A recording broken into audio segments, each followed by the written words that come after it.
Hi everyone, I'm Christoff Smit, physiotherapist in Stellenbosch, working with runners and giving you guys some advice on things to do at home. This second video is on mobility, in other words, stretching for runners and flexibility, and then also on foam rolling. And I thought I'd mention the do's and the don'ts of both.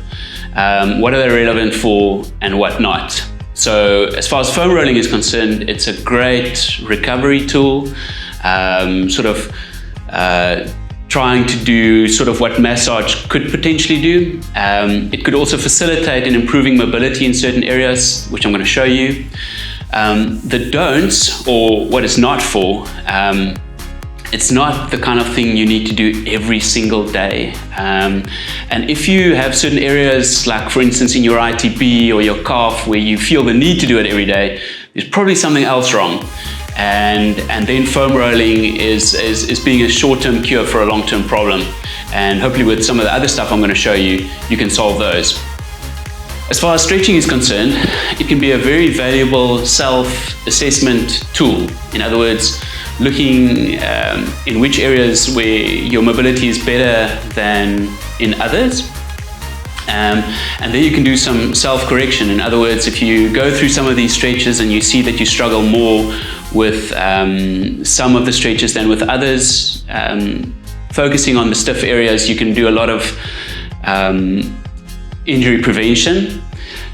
The things that stretching do not do is for recovery. Research shows us it doesn't really do much for recovery, and because of that, I probably wouldn't spend half an hour stretching every evening before I do my run the next day. The other thing that's important to remember is that we are runners and not ballerinas. So if you have excessive muscle length, the problem is to control that amount of flexibility. So if you have a lot of mobility without control, you're probably worse off than someone that has a lot of stiffness without control. So that's just an important thing to remember as far as flexibility is concerned, and the amount of time that you spend stretching, which I think sometimes is excessive.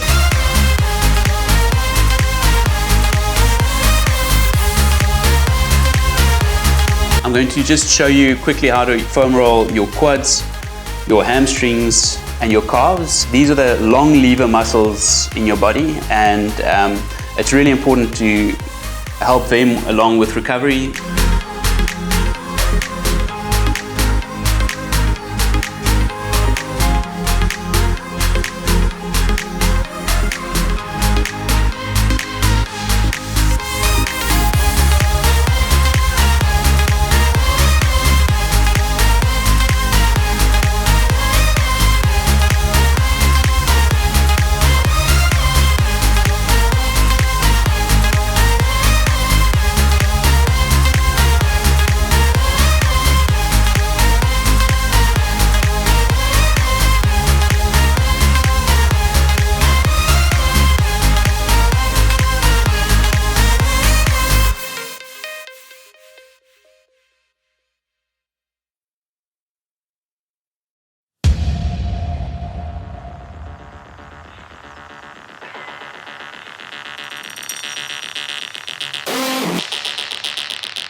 The second aspect we're going to use foam rolling for would be to improve the mobility around a joint.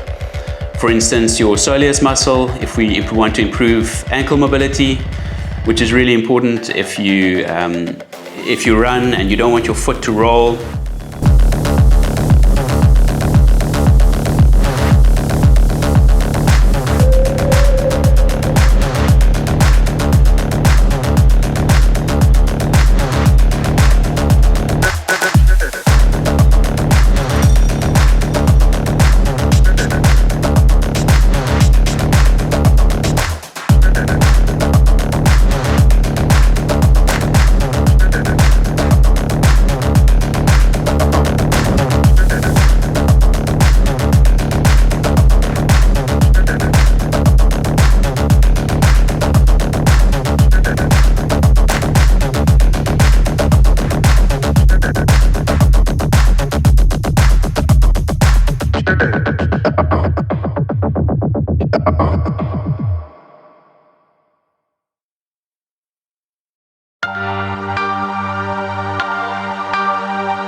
Second mobility exercise I'm going to show you with the foam roller is really just to help your thoracic spine, the middle of your back, to extend a little bit easier.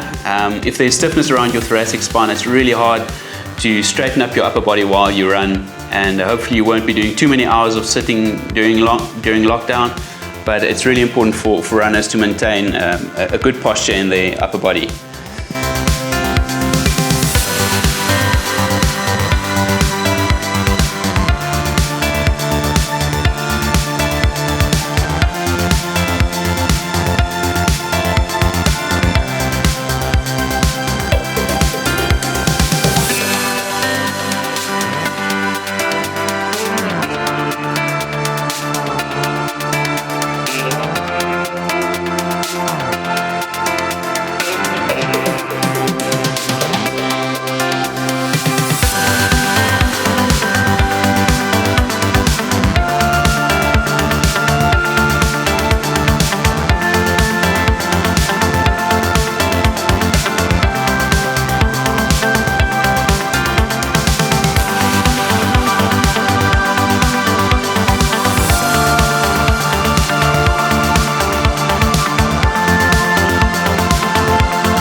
As far as stretching is concerned, the main focus should definitely be mobility around the hips. Just as you would have seen with strengthening exercises, the focus is definitely on the hips.